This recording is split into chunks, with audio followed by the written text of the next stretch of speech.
Écoutez, la défense de Donald Trump va s'articuler autour de deux points. Tout d'abord, sur la légitimité de ce procès. Les avocats de Donald Trump estiment qu'il est inconstitutionnel puisque l'accusé n'est plus le président des États-Unis. Donc, c'est ce qui va être discuté aujourd'hui.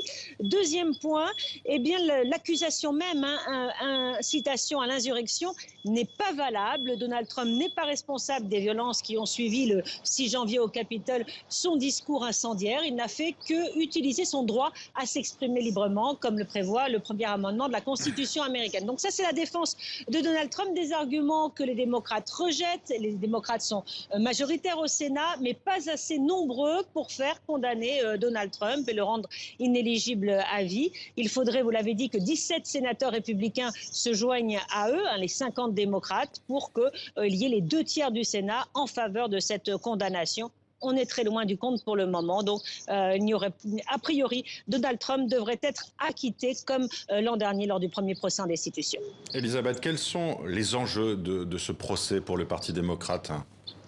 Alors, double enjeu pour les démocrates. Tout d'abord, ils veulent rendre Donald Trump responsable de ce qui s'est passé au Capitole le 6 janvier, ces émeutes meurtrières.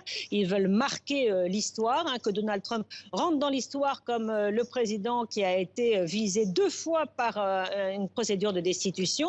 Et puis, plus politique peut-être, ils veulent montrer l'unité. Vous savez, l'année prochaine, il y a déjà les élections de mi-mandat, les élections législatives. Ils veulent montrer l'unité de la famille démocrate par opposition à la famille républicaine qui se trouve très divisée en ce moment.